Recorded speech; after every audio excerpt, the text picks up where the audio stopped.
The views, thoughts, and opinions expressed by hosts and guests on this podcast are their own and do not represent the views, thoughts, and opinions of UCLA Athletics or UCLA Gymnastics. The content of this podcast is strictly for informational purposes only and should not be considered professional advice. I love being in the gym. I love just sitting on the block and watching the girls go.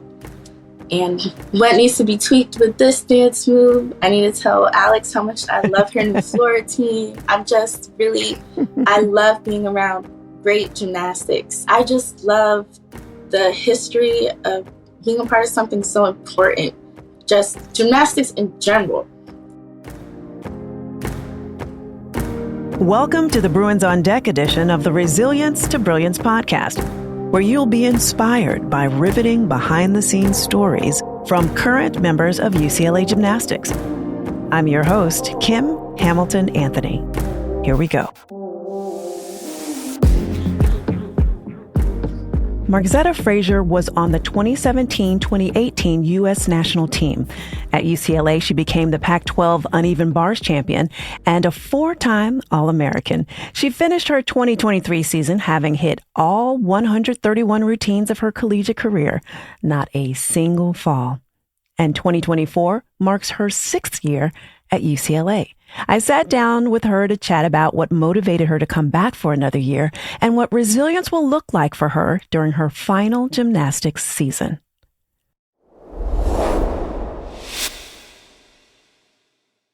Hey, Mars. Hi. How's it going? Just got back from practice. Okay, just got back. Well, you're looking kind of fresh to be Thanks. out of practice. I tried. Thank you.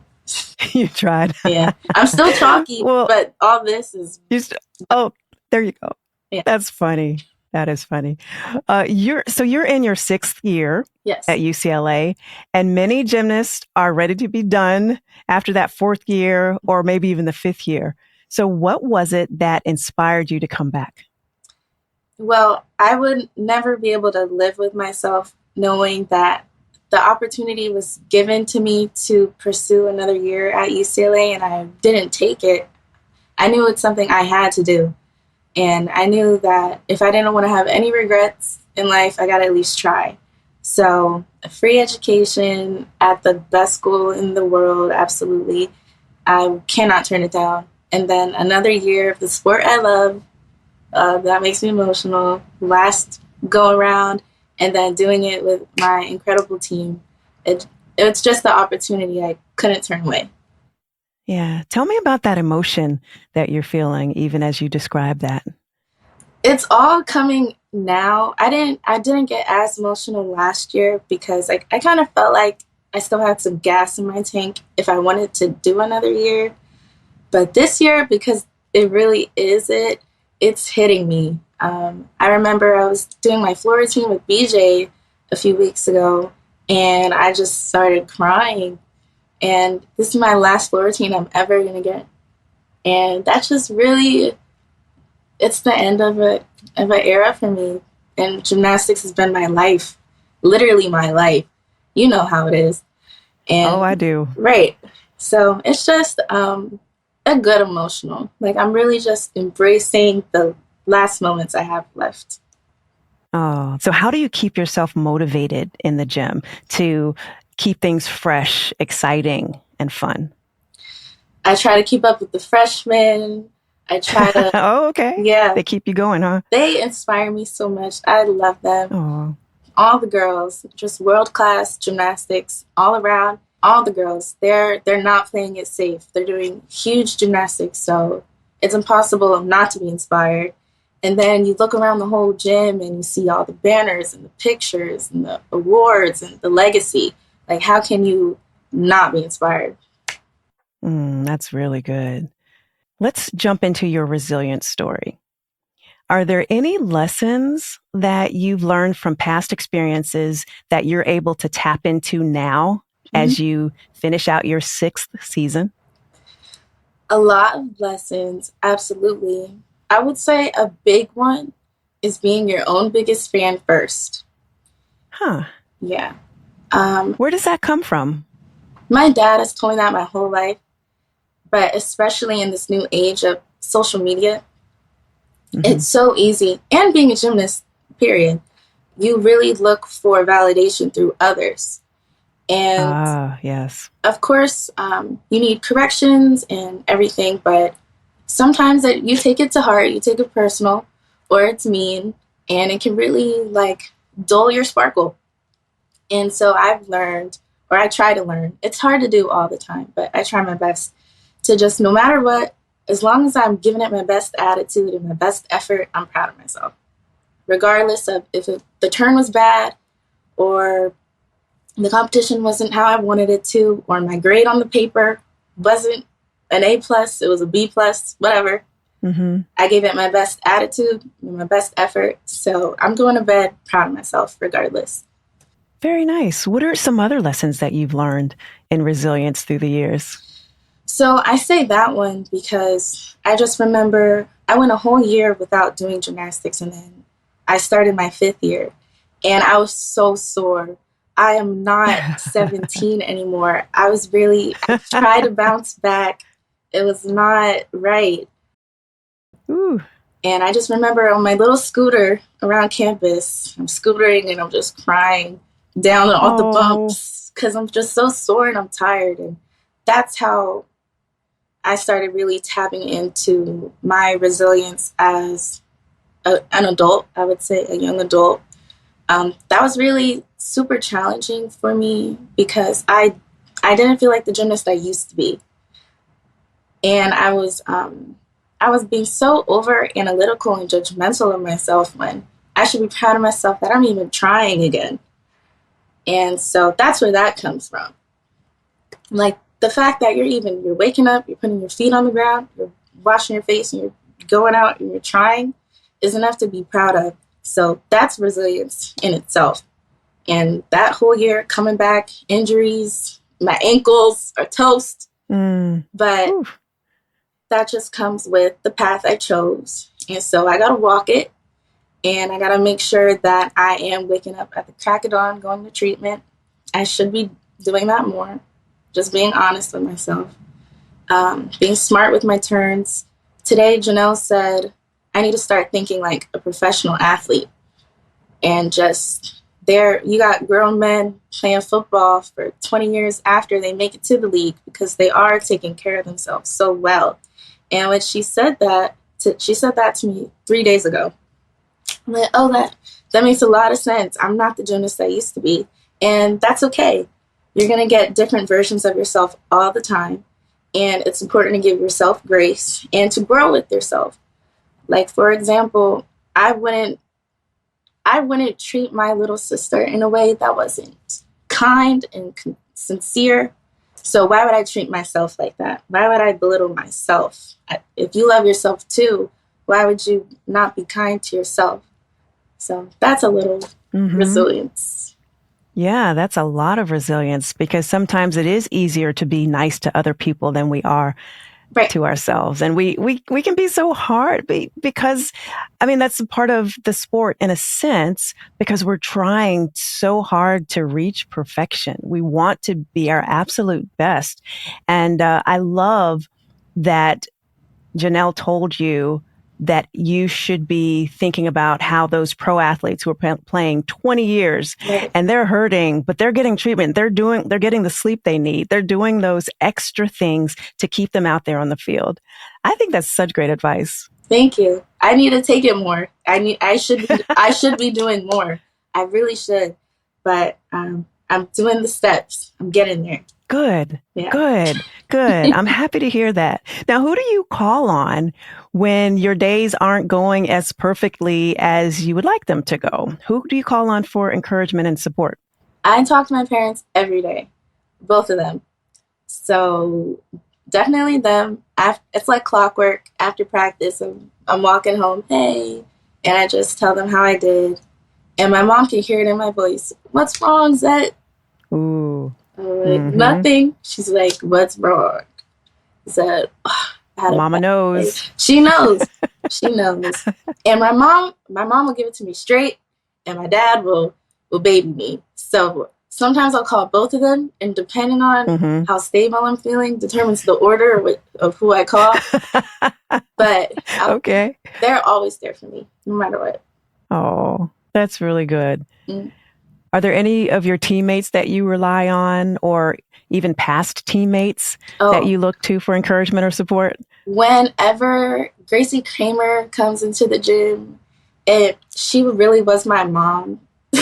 When I was a freshman, I felt like she inspired me to want to just really be on top of it. She was always so organized and ate healthy, and she would cook me dinner, and she was such a big role model for me in the gym and in life.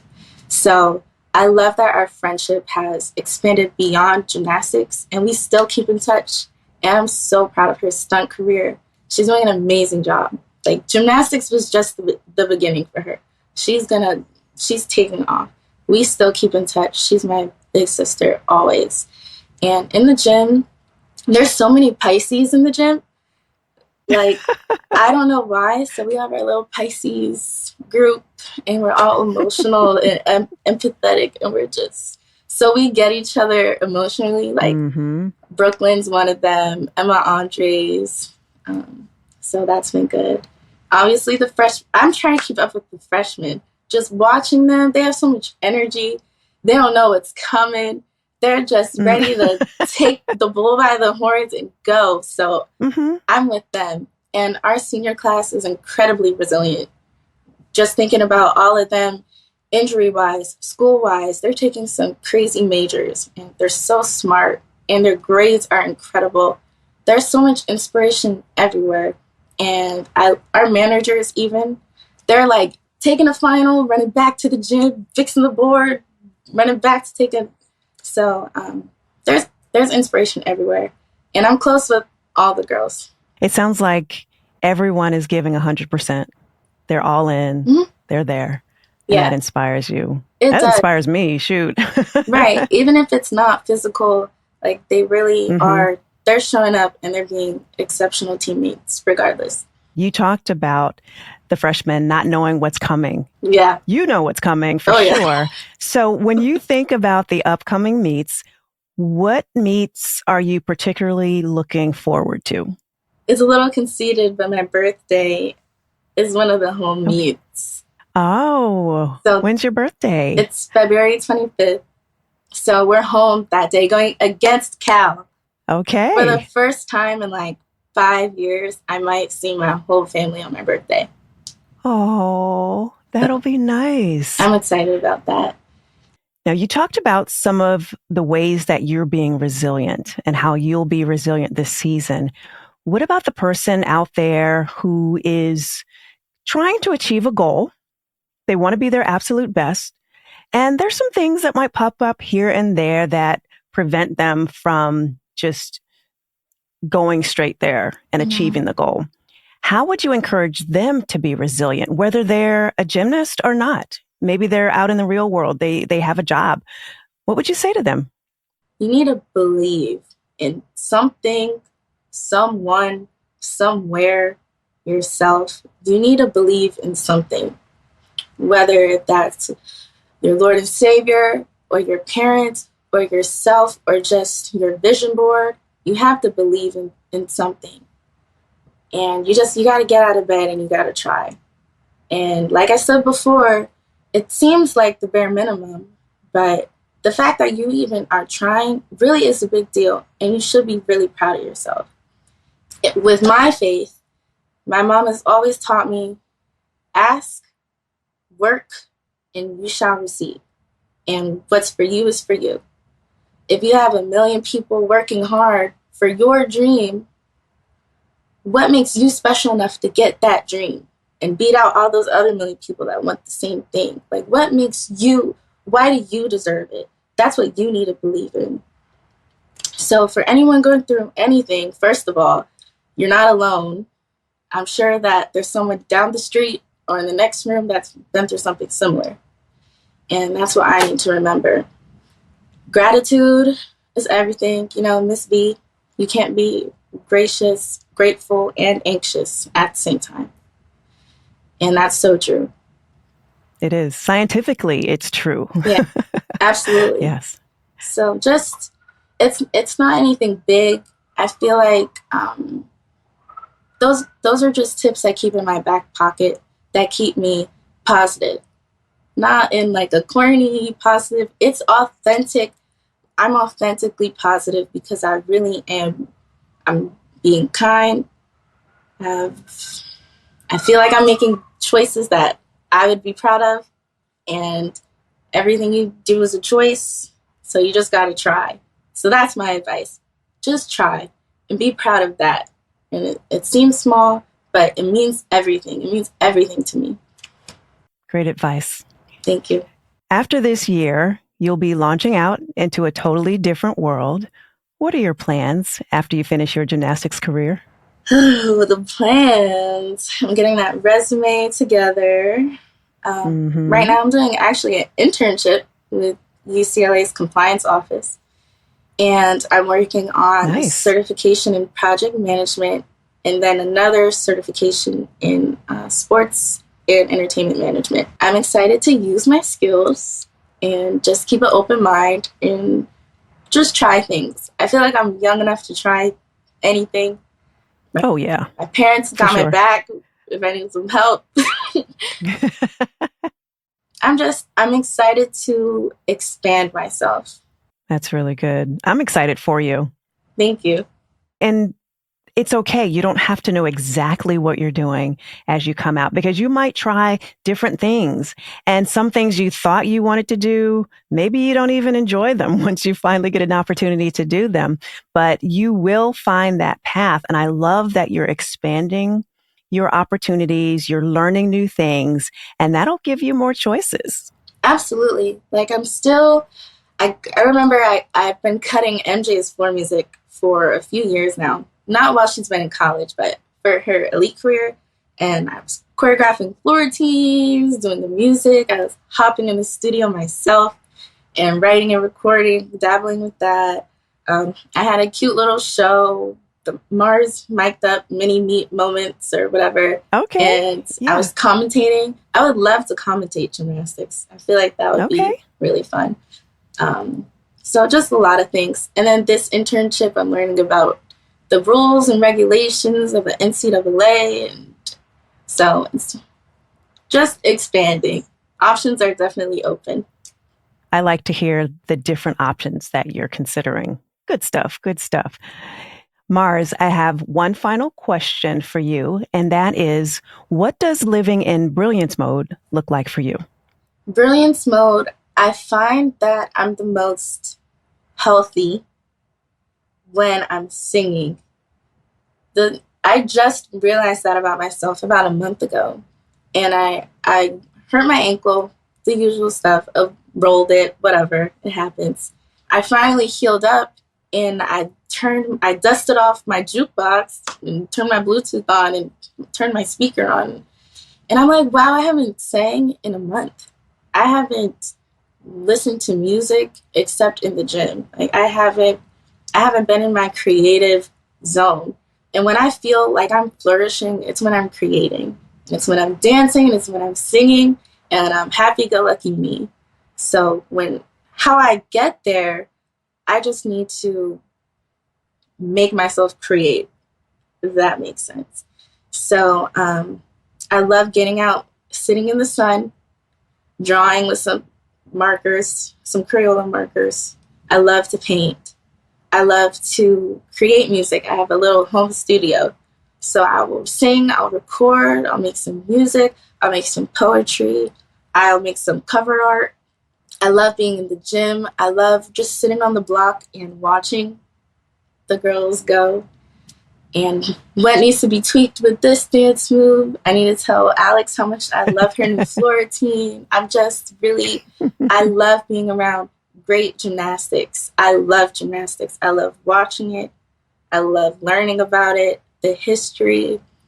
You're a 4-time national champion. Like, I know about you. I know about all the Bruin alum. Like, I just love the history of being a part of something so important. Just gymnastics in general. And then when I just express that gratitude to myself, like, it's not so bad that your ankle's hurting, Margzetta. There's so much to be grateful for. Like, go out, sit outside, call Kalyani, and go make some arts and crafts. Like, go call FaceTime Nora and tell her about your day.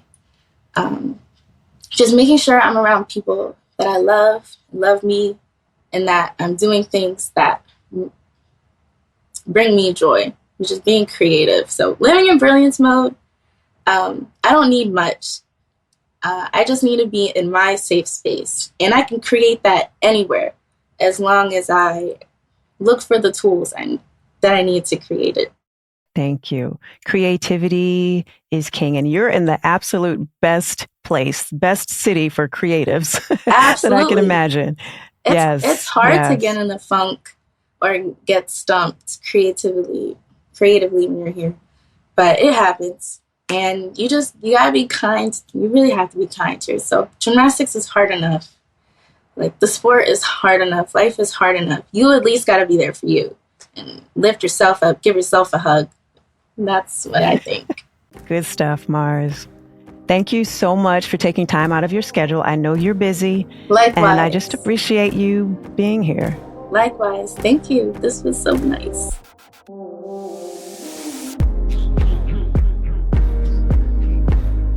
Thanks for listening. If you want to learn more about Margzetta Frazier, check out our show notes on BrillianceMode.com/podcast. And to connect with UCLA Gymnastics on Instagram, follow them at UCLA Gymnastics.